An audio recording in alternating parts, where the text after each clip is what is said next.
জীবনে অনেক সময় আমরা সমস্যার জালে এমন ভাবে জড়িয়ে পড়ি যে আমরা বুঝতেই পারি না যে আমাদের কি করা উচিত, কার সাহায্য চাইবো, কার সাথে দেখা করব, বুঝতেই পারি না।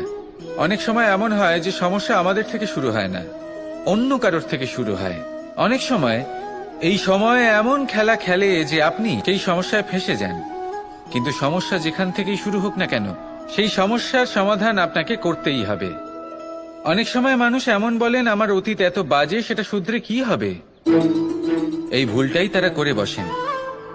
দেখুন, আগে যা হয়ে গেছে, যা শুধুই অতীত, যা সত্য তা কখনো বদলানো যাবে না। কিন্তু এটাও সত্যি যে এখন থেকে সামনের যে পথ, সেটাও আপনার হাতে রয়েছে। আপনি একে ভালোও বানাতে পারেন, খারাপও বানাতে পারেন। তাই আপনার এটা শুধরে নেওয়াই উচিত। কারণ মানুষ আসলে তার নিজের অতীতকে নয়, তার বর্তমানকে প্রভাবিত করতে পারে। এই বর্তমানই পরবর্তীকালে অতীত হবে, যা আপনি শুধরে নিতে পারেন। তাই আপনি সেই চেষ্টাই করুন, নিরন্তর চেষ্টা করুন। ধনাত্মক দৃষ্টিভঙ্গি নিয়ে নিজের বুদ্ধি প্রয়োগ করুন, সাহসের সদ্ব্যবহার করুন, যাতে আপনার আগামী সময় আপনি আরো ভালো করে তুলতে পারেন। আপনার সমাপ্তি আর সমাপ্তির পথে এই যাত্রা, তাকে আপনি সুখময় করে তুলতে পারেন। তাহলে এটাই করুন আর আমার সাথে ভালোবেসে বলুন, রাধা। মানুষের সবথেকে বড় শক্তি কি? তার বাহুবল, অর্জন করা ধন,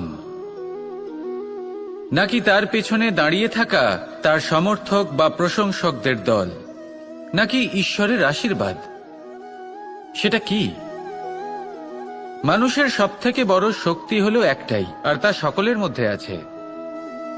আর তা হলো তার নিজের অস্তিত্ব, যা অন্য কারোর মধ্যে নেই।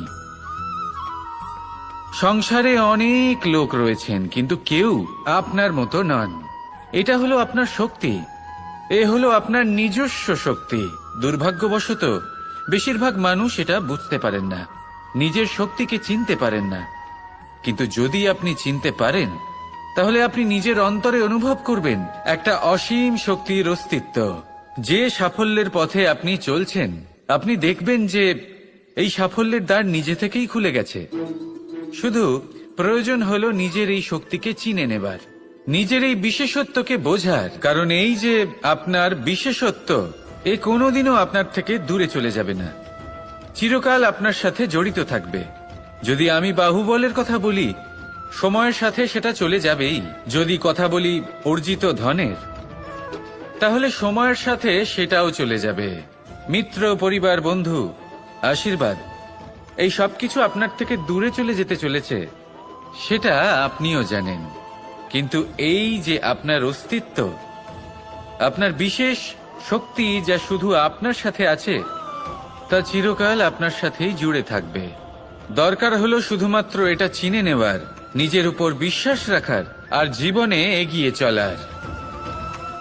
আপনি যদি এটা করেন, তাহলে সবাই এটা দেখে আপনার থেকে শিক্ষা নেবেন। অমৃত আসলে কি? আমরা সবাই জীবনে অমৃত লাভ করতে চাই, কিন্তু এই অমৃত আসলে কি? এ কি অমরত্ব লাভ করার কোনো মন্ত্র, নাকি সামনে এগোনোর কোনো পথ? নাকি অমৃত সেই রস যা অসুর আর দেবতারা সমুদ্র মন্থন করে লাভ করেছিলেন? নাকি সেই ওষুধ যা ঋষি মুনিরা ভ্রমণ করে খুঁজে বের করেছিলেন? অমৃত যদি কিছু হয়, তাহলে তা হলো আশা। কখনো কোনো মাতাকে দেখুন, উনি নিজের সন্তানকে কত আগলে রাখেন, তার যত্ন নেন, তার পালন পোষণ করেন, এই আশা নিয়ে যে পরবর্তী জীবনে এই সন্তান খুব বড় কিছু করবে, ওনাদের খুব ভালোবাসবে। এবার আগামী দিনে কি হতে চলেছে তা আমরা জানি না, পর মুহূর্তে কি হতে চলেছে তা আমরা জানি না, আগামী মুহূর্তে আপনি জীবিত থাকবেন কিনা সেটাও আমরা জানি না। কিন্তু আমরা অনেক বছরের পরিকল্পনা বানিয়ে ফেলি, সেটা অবশ্য মন্দ নয়। দেখুন,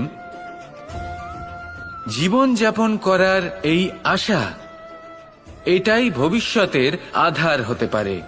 তাই এই আশা হলো গুরুত্বপূর্ণ, তাই একে নিজের সাথেই রাখুন। কথায় আছে যে ব্যক্তি নিরাশ হয়ে পড়েন, যার মধ্যে কোনো আশা বাকি থাকে না, তিনি হয়তো বেঁচে আছেন কিন্তু একটা মৃত জীবন যাপন করছেন। তাই এই আশার সঙ্গ কখনো ত্যাগ করবেন না। একে চিরকাল নিজের সাথেই রাখুন। জীবন আনন্দময় হয়ে উঠবে। আর এই হৃদয় তা ভালোবেসে বলবে রাধা রাধা। বৃষ্টির জল যখন মেঘের দ্বারা টিপ টিপ করে ঝরে পড়ে তখন কি ভালো লাগে, তাই না? শুধু যে এই আবহাওয়া ভালো করে তুলে তাই নয়, এই মাটিতে সমাহিত হয়ে একটা অত্যন্ত সুন্দর গন্ধ উৎপন্ন করে। এই লতাপাতা, এই বৃক্ষ এদের জীবন দান করে, এদের পুষ্ট করে তোলে, আর তার সাথেই অনেক জীবের কল্যাণ করে।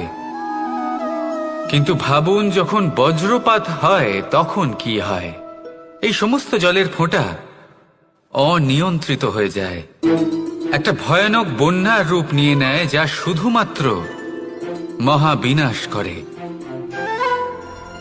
এর সারমর্ম কি? এর সারমর্ম হলো কর্ম করুন, কিন্তু তার নিয়ন্ত্রণ রেখে। যদি আপনি নিয়ন্ত্রণে না থাকেন তাহলে আপনিও জীবনরূপী এই বর্ষার পরিবর্তে ভয়ানক বন্যার রূপ ধারণ করবেন। এবার বিকাশ ঘটাবেন নাকি বিনাশ, সিদ্ধান্ত হলো আপনার। যদি বিকাশ ঘটাতে চান তাহলে নিজের কর্মের সাথে সাথে নিজের মনকেও নিয়ন্ত্রণ করতে শিখুন। এই মনকে সংযত করুন, একে নিয়ন্ত্রণে রাখুন, নিজের কর্মকে নিয়ন্ত্রণে রাখুন, ভারসাম্য বজায় রাখুন। আর আমার সাথে ভালোবেসে বলুন রাধা রাধা। কখনো ঘোড়া আর তার ঘোড়সওয়ারিকে দেখেছেন? ঘোড়ার ডান এবং বাম দিকে যেন একটা পর্দা লাগানো থাকে। তার কারণ কি?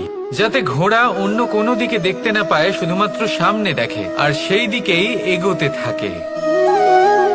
বলতে গেলে এটা খুব সাধারণ ব্যাপার, কিন্তু এর পেছনে খুব বড় এক বিজ্ঞান লুকিয়ে রয়েছে। আপনি যদি জীবনে নিজের লক্ষ্যে পৌঁছতে চান তাহলে আপনাকে এদিক ওদিক তাকানো বন্ধ করতে হবে, শুধু সামনে নিজের লক্ষ্যের দিকে তাকিয়ে থাকতে হবে। তখনই জীবনে সাফল্য লাভ করবেন। ঘোড়া তো শুধুমাত্র এক পশু, তার উপরে লাগাম পরাতে হয়, চোখের ডান এবং বাম দিকে পর্দা পরিয়ে দেওয়া হয়। আপনি হলেন মানুষ, আপনাকে লাগাম কে পরাবে? কেউ না। এটা আপনাকে নিজেকেই করতে হবে।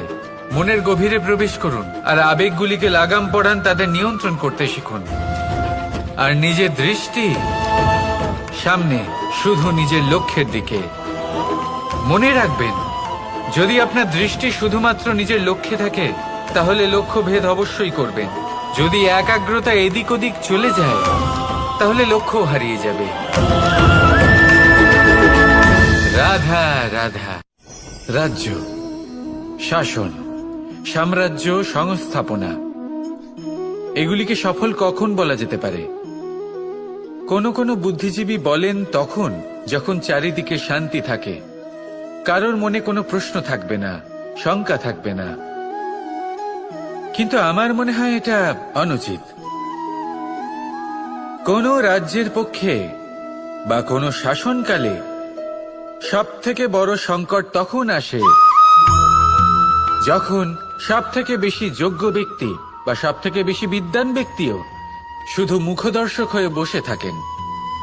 মনে প্রশ্ন আসতে থাকে কিন্তু জিজ্ঞেস করেন না, শঙ্কা উৎপন্ন হয় কিন্তু ব্যক্ত করতে পারেন না। এটা খুবই অনুচিত। এই যে প্রশ্ন, তা আসা খুব ভালো। এই প্রশ্ন অকারণে আসে না, কোনো সমস্যার কারণেই আসে। এই প্রশ্নের দ্বারা আপনি সেই সমস্যাগুলি দেখতে পাবেন যাতে আপনি এতদিন অনভিজ্ঞ ছিলেন। আর যত প্রশ্নের নিবারণ আপনি করবেন ততই আপনার রাজ্য, আপনার শাসন আরো শ্রেষ্ঠ হয়ে উঠবে। এই প্রশ্ন, এই শঙ্কা, এগুলো আপনাকে সমাধানের চূড়াতে অবশ্যই নিয়ে যাবে। সেই জন্য না প্রশ্ন করা অনুচিত, আর না শঙ্কা ব্যক্ত করা অনুচিত, আর না তিনি মূর্খ যিনি প্রশ্ন করেন, শঙ্কা ব্যক্ত করেন। তাই এনাদের কখনো দূরে করে দেবেন না, এনাদের নিজস্ব মতামত রাখতে দিন। যখন সবাই মিলে একমত হবেন তখন নিশ্চিত রূপে বলা যায় যে এই রাজ্য, এই শাসন, এই সংস্থাপনা সাফল্যের শিখরে রয়েছে। তাহলে আসুন আর আমার সাথে ভালোবেসে বলুন রাধা। প্রকৃতি, নিয়তি, কখনোই কারোর সাথে পক্ষপাত করে না, প্রত্যেককে জীবনদান দেয়, সমান সুযোগ প্রদান করে। এটা সেই ব্যক্তির উপরে নির্ভর করে যে সে কিভাবে তার থেকে লাভবান হয়ে উঠবে, তার নির্বাচনের উপর নির্ভর করে, তার দৃষ্টিভঙ্গির উপর নির্ভর করে যে সে কতটা ধনাত্মক বা কতটা নেতিবাচক। দুই ধরনের মানুষ হন। এমন কিছু মানুষ হন যারা প্রত্যেক পরিস্থিতি, প্রত্যেক সমস্যা এবং বিপদে সুযোগ খুঁজে বের করেন। আর কিছু এমন মানুষ রয়েছেন যারা যে কোনো সুযোগে কোথাও না কোথাও থেকে একটা সমস্যা খুঁজে বের করেন। এবার আপনি কি চান? আপনি সুযোগ চান, তাহলে সুযোগ পাবেন। আপনি সমস্যা পেতে চান, সমস্যা তো আপনি চাইলেই খুঁজে পাবেন। চয়ন আপনারই, যে আপনি কতটা ধনাত্মক থাকতে চান, কতটা নেতিবাচক থাকতে চান। ধনাত্মক থাকুন, জীবনে সব কিছু সম্ভব হবে। আসুন আর আমার সাথে ভালোবেসে বলুন, রাধা রাধা। যখনই আমরা কথা বলি জলরাশির বিষয়ে, যখন আমরা তুলনা করি, তখন আমাদের খুব ভালো লাগে মিষ্টি সরোবর, পুকুর, নদী। আর আমরা অপেক্ষা করে থাকি সাগরের জন্য, সমুদ্রের জন্য। কেন করি? কারণ এই সাগর, এই সমুদ্র, এ হলো অত্যন্ত বিশাল আর ভয়ানক। এর জলও কিন্তু নোনতা, যা আমরা পান করতে পারি না। কখনো ভেবে দেখেছেন এই সমুদ্রের অন্তরে এই নোনতা জল, এই নোনতা ভাব, এটা আসে কোত্থেকে? এই যে সমুদ্র, যে প্রবাহমান নদীর থেকে যে খনিজ নির্গত হয়, তার ভান্ডার হলো এটা। সেই খনিজকে নিজের অন্তরে গ্রহণ করে, সেই নোনতা ভাব নিজের মধ্যে সমাহিত করে, আর তারপর সেই নোনতা জল বাষ্পে পরিণত হয়ে ওপরে উঠে যায়, যা মেঘ হয়ে আপনার ওপর মিষ্টি বৃষ্টি হয়ে ঝরে পড়ে। এ হলো সমুদ্রের ত্যাগ, যার জন্য আপনি মিষ্টি জল পান করতে পারছেন, সে নদী থেকেই হোক বা সরোবর থেকে। সেই জন্যই হয়তো সাগর হলো এত মহান, হয়তো সেই জন্যই রত্ন সাগরে পাওয়া যায়। তাই মনে রাখবেন, ক্ষমতা তারই হয় যে ত্যাগ করতে জানে, কোনো বিষকে নিজের মধ্যে ধারণ করে নিতে জানে। তাহলে আপনিও এটাই করুন, এতটাই শক্তিশালী হয়ে উঠুন, আর আমার সাথে ভালোবেসে বলুন, রাধা রাধা। বৃষ্টির ফোঁটা কত ছোট, কিন্তু সাগর কত বড়, হিমখণ্ড কত ছোট, হিমালয় কত বড়। কত পার্থক্য আছে দেখুন, দশরথ পুত্র রাম আর শ্রীরাম। দেখুন, একটা ফোঁটা একসাথে মিলিত হয়ে তখন এই বিশাল সাগর তৈরি হয়। সকল হিমখণ্ড যখন একসাথে মিলিত হয় তখন এই বিশাল মহান হিমালয় গঠিত হয়। সেইভাবেই একটা ছোট্ট বনবাস দিয়ে শুরু হয়েছিল একটা যাত্রা, রাম থেকে শ্রীরাম হবার পথে, মর্যাদা পুরুষোত্তম হবার জন্য। কিন্তু এর থেকে আপনি কি শিখলেন? বিন্দু আসলে মহান নয়, মহান হলো সাগর। হিমখণ্ড মহান নয়, মহান হলো হিমালয়। অর্থাৎ কোনো মহান কাজ করার জন্য বা মহান হবার জন্য আপনাকে আরম্ভ করতে হবে ছোট থেকে। একটা অত্যন্ত সরল কিন্তু একটা গুরুত্বপূর্ণ কথা আমি আপনাকে বলতে চাই।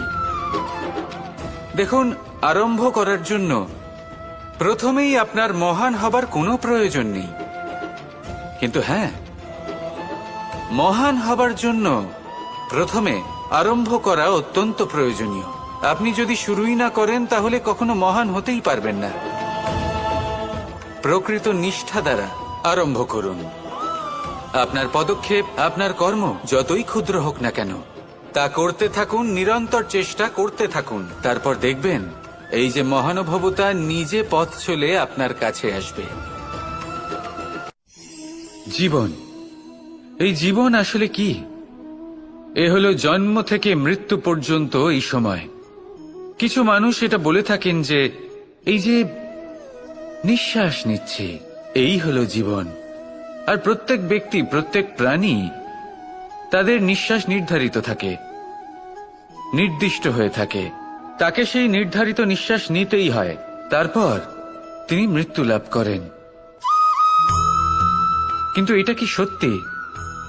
সত্যি কি মনুষ্য জীবন এই নিঃশ্বাসের উপর নির্ধারিত থাকে? এই নিঃশ্বাসের গণনাই কি মনুষ্য জীবনের অস্তিত্ব? কখনোই নয়।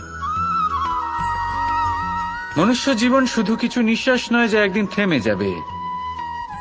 মনুষ্য জীবন হলো সেই নিঃশ্বাসের মধ্যেকার সেই সময় যা দেখে অন্য কারোর নিঃশ্বাস স্তব্ধ হয়ে যেতে পারে। সেই মুহূর্ত যেখানে মানুষ আপনার মধ্যে সেই প্রেম দেখতে পারে, আপনার সাহস দেখতে পারে, আপনার শক্তি দেখতে পারে, আপনার চেষ্টা দেখতে পারে, আপনার পরিশ্রম দেখতে পারে, অন্যায় আর দুর্নীতির বিরুদ্ধে আপনার যুদ্ধ দেখতে পারে। জীবনে গুরুত্বপূর্ণ সেই মুহূর্ত, সেই সময় যেটা আপনি বেঁচে আছেন। সেই সময়ে আপনি এই সংসারের অন্য ব্যক্তিদের জীবন বাঁচার একটা দিশা দেখাতে পারেন, একটা প্রেরণা যোগাতে পারেন, শক্তি দিতে পারেন, আশা দিতে পারেন। তাই জীবনে এটাই করুন, এমন একটা জীবন যাপন করুন যা অন্যের জন্য আদর্শ হয়ে থাকে। এটাই করুন আর আমার সাথে ভালোবেসে বলুন, রাধা রাধা।